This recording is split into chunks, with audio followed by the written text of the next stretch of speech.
Yes, good morning once again. और कल हमने क्या देखा था? कल हमने देखा था मल्टीपल सॉल्यूशन। ठीक है, मल्टीपल सॉल्यूशन का हम स्पेशल केसेस भी देखे थे कि कौन कौन से स्पेशल केसेस हैं, मतलब कैसे आप आइडेंटिफाई करोगे, उसके इंडिकेशन क्या है। ठीक है, उनके इंडिकेशन आपके सिंप्लेक्स मेथड में भी और ग्राफिकल में भी। ग्राफिकल में हमारा कैसे आइडेंटिफाई होगा? ग्राफिकल में ये है कि टू डिफरेंट कोऑर्डिनेट वैल्यू के लिए आपकी z की वैल्यू सेम आएगी, तब आपका ये है कि मल्टीपल सॉल्यूशन है। और सिंप्लेक्स के केस में कैसे आइडेंटिफाई करोगे कि आपके जो भी नॉन बेसिक वेरिएबल हैं, यदि उनका डेल्टा जे आपका ज़ीरो आ जाता है, तब आप वो इंडिकेशन है कि वो मल्टीपल सॉल्यूशन होगा। ठीक है, और आज हम देखेंगे इनफिजिबल सॉल्यूशन। इनफिजिबल सॉल्यूशन देखेंगे, एंड ये डीजनरेट केस तो हम बाद में देखेंगे नेक्स्ट वाले क्लास में। ठीक है, इनफिजिबल सॉल्यूशन हम देखेंगे।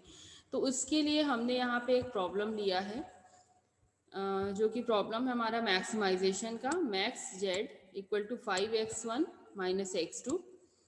कंस्ट्रेंट इक्वेशन है आपके 2x1 plus 3x2 is less than equal to 6, 5x1 plus 4x2 is greater than equal to 20। ठीक है, तो आप सबसे पहले ग्राफिकल से इसको सॉल्व करोगे। तो जैसे कि मैंने बताया कि आपकी ये सोर्स वैल्यू जो भी होती है, उससे यदि आप इक्वेशन को डिवाइड करोगे तो ये आपको एक्सिस में कोऑर्डिनेट आपके और वाई एक्सिस का ये आपको पता चल जाता है। ठीक है, तो आप प्लॉट कर लेते हो। आप सबसे पहले ये आपका हो गया x2 और ये आपका हो गया x1। ठीक है, ये आपका है x1 और ये आपका एक्सिस हो गया x2, है ना।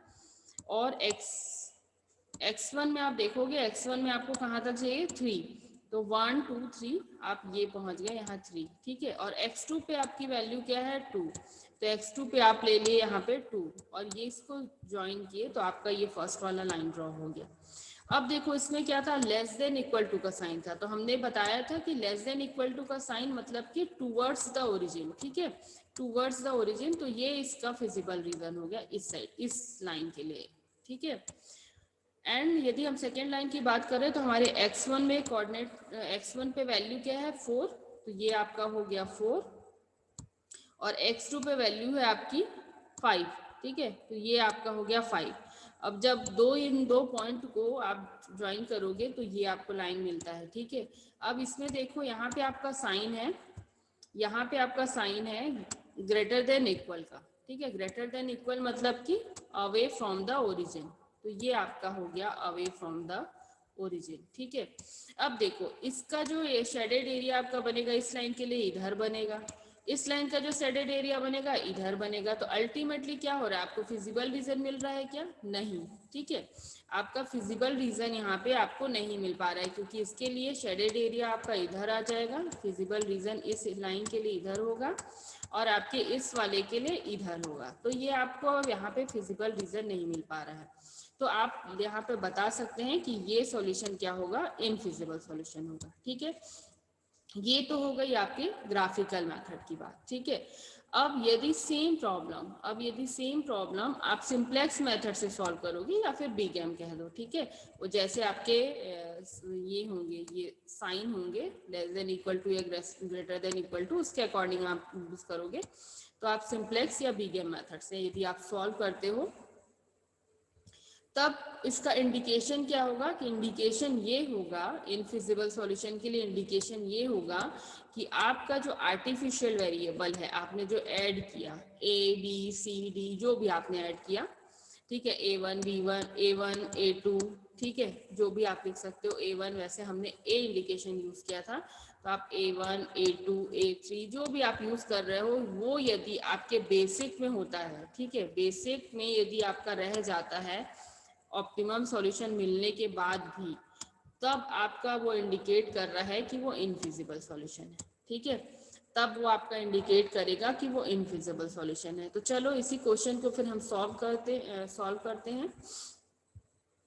तो इसी क्वेश्चन को, ये सेम क्वेश्चन को हम क्या कर रहे हैं, पहले आपको स्टैंडर्ड फॉर्म में कन्वर्ट कर ले रहे हैं। तो max 5 equal to 5x1 minus x2, ठीक है, इतना हमने लिखा। उसके बाद फिर हमने कंस्टेंट इक्वेशन बनाया, उसको स्टैंडर्ड फॉर्म में कन्वर्ट किया। 2x1 plus 3x2 plus S1, क्योंकि लेस देन इक्वल टू का साइन है, इक्वल टू 6, ठीक है। तो जहां हमने S1 ऐड किया तो हम क्या करेंगे, इसको जाके 0 कोफिशिएंट के साथ ऐड कर लेंगे आपके ऑब्जेक्टिव फंक्शन में, ठीक है। देन सेकेंड इक्वेशन था 5x1 प्लस 4x2। अब यहाँ पे देखो ग्रेटर देन इक्वल टू का साइन है, तो इस वजह से आप क्या करेंगे, सरप्लस वेरिएबल ऐड करेंगे, -s2 प्लस a1। जहाँ पे भी सरप्लस यूज होता है तो हमने बताया है कि आपको आर्टिफिशियल वेरिएबल यूज करना है, ठीक है। तो आर्टिफिशियल आप वेरिएबल यूज करेंगे, तब आप इसको इंट्रोड्यूस कैसे करेंगे ऑब्जेक्टिव फंक्शन में, 0s2 माइनस ma1। क्यों, क्योंकि ये प्रॉब्लम मैक्सिमाइजेशन का है, इस कारण से हमने क्या किया, -m कोफिशिएंट के साथ में आर्टिफिशियल वेरिएबल को ऑब्जेक्टिव फंक्शन में ऐड किया, ठीक है। और हमने बताया था आपको लास्ट वाली क्लास में कि यदि प्रॉब्लम आपका मिनिमाइजेशन का दिया है, यदि आपका प्रॉब्लम मिनिमाइजेशन का दिया है तो आप क्या कर सकते हैं, उसमें इनटू आपकी जो भी ऑब्जेक्टिव फंक्शन है, ऑब्जेक्टिव फंक्शन में इनटू -1 करोगे, देन वो प्रॉब्लम आपका मैक्सिमाइजेशन में कन्वर्ट हो जाता है, ठीक है। देन वो आपका प्रॉब्लम क्या होता है, मैक्सिमाइजेशन में कन्वर्ट हो जाता है। आप पूरी वैल्यू, पूरा इक्वेशन, पूरा क्वेश्चन एज ए मैक्सिमाइजेशन की प्रॉब्लम की तरह सॉल्व करेंगे, बट लास्ट में जो भी आपको बेसिक वेरिएबल, इधर पे आपका बेसिक वेरिएबल रहते हैं और बी उसका इंडिकेट करता है उसकी वैल्यू को, तो जो भी बेसिक वेरिएबल की जो भी वैल्यू आएगी, ठीक है, मतलब जो भी आपके फाइनल सॉल्यूशन में जो भी आपकी वैल्यू आएगी, उस वैल्यू को आप इस ओरिजिनल क्वेश्चन में रखेंगे, ठीक है। जो मिनिमाइजेशन का प्रॉब्लम दिया रहेगा आप उस क्वेश्चन में रखेंगे। तो जब आप इसमें रखेंगे तो आपको मिनिमाइजेशन के लिए जो भी आपके आंसर आने हैं वो आपको मिल जाएगा। बस यहाँ पे ध्यान रखना कि आप इस वाले में नहीं रखोगे, ये जो आपने कन्वर्ट किया है उस प्रॉब्लम में नहीं रखोगे, आप ओरिजिनल जो गिवन प्रॉब्लम है आप उसमें रखोगे, ठीक है। तो यहाँ पे स्टैंडर्ड फॉर्म में कन्वर्ट हो गया, उसके बाद फिर आप ये लाइन लिखना कभी मत भूलना, जो आपके नॉन नेगेटिव वेरिएबल्स होते हैं जो ग्रेटर देन इक्वल टू 0 होते हैं, ठीक है। जो भी वेरिएबल है x1 x2 s1 s2 a1 सब ग्रेटर देन इक्वल टू 0 है। तो यहाँ तक के चीज़ें हम तो रिवाइज ही कर रहे हैं, तो आई थिंक आप सबको समझ आ गई होगी, ठीक है। अब देखो आगे देखते हैं इसी का सॉल्यूशन। तो ये देखो सबसे पहले हमने सिंप्लेक्स टेबल बना लिया है, और अभी तक तो आप सभी सिंप्लेक्स टेबल बनाने में एक्सपर्ट हो चुके होंगे, ऐसा मैं मान रही हूँ। तो सी जे, ठीक है, यहाँ पे सी जे, उसके नेक्स्ट वाले रो में बेसिक, इधर आपका सी बी हो जाता है, coefficient in of basic variable in objective function, और ये coefficient of all variable in objective function, ठीक है।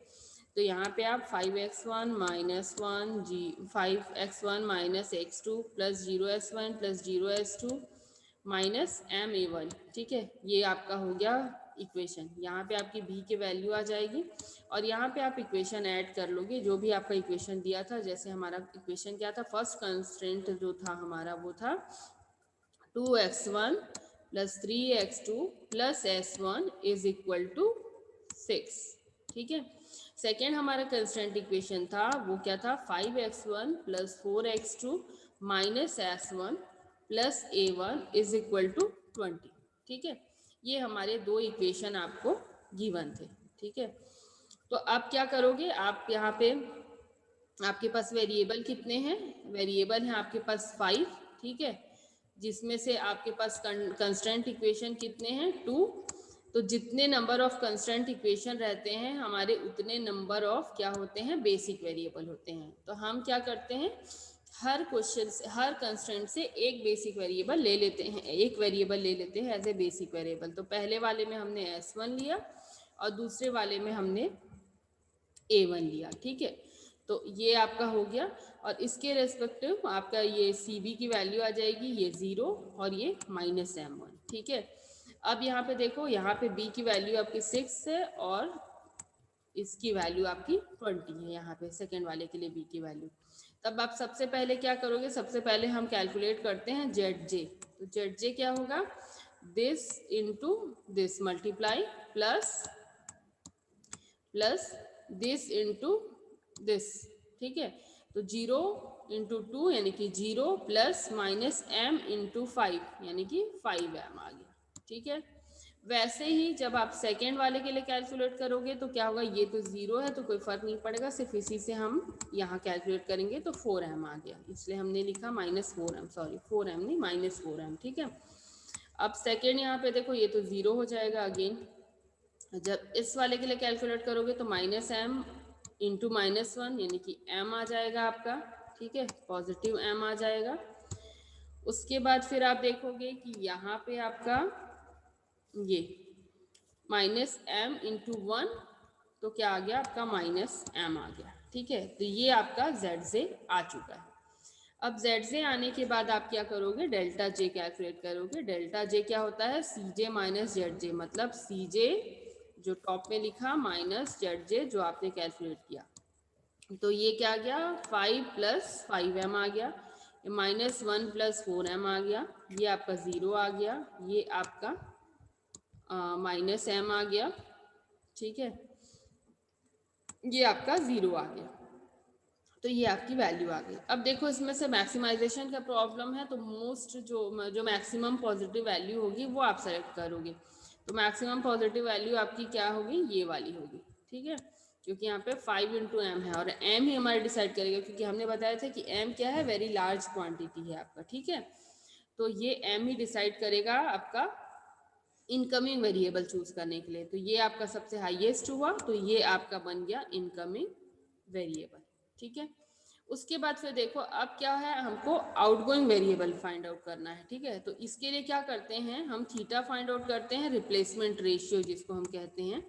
तो थीटा क्या होता है, b divided by aij of की कॉलम, इसको हम की कॉलम भी कहते हैं, ठीक है।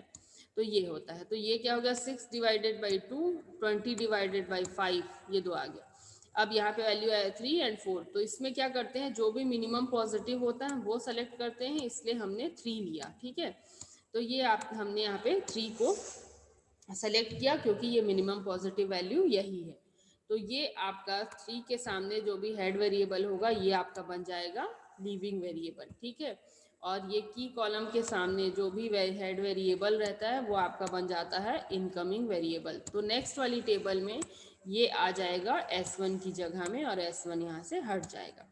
तो आप देखो यहाँ पे क्या हो गया, X1, ये सेकेंड A1 और x1 के का कोफिशिएंट क्या है ऑब्जेक्टिव फंक्शन में 5 और ये -m1, ठीक है। तो ये तो सेम ही है। उसके बाद देखो आपको क्या होता है, ये दोनों के इंटरसेक्शन से जो एलिमेंट आता है उसको हम क्या कहते हैं, की एलिमेंट, ठीक है। तो उसको हम क्या कहते हैं, की एलिमेंट कहते हैं। और की एलिमेंट जो होता है उसको हमको बनाना रहता है यूनिटी, यानी कि हमको बनाना रहता है 1, ठीक है।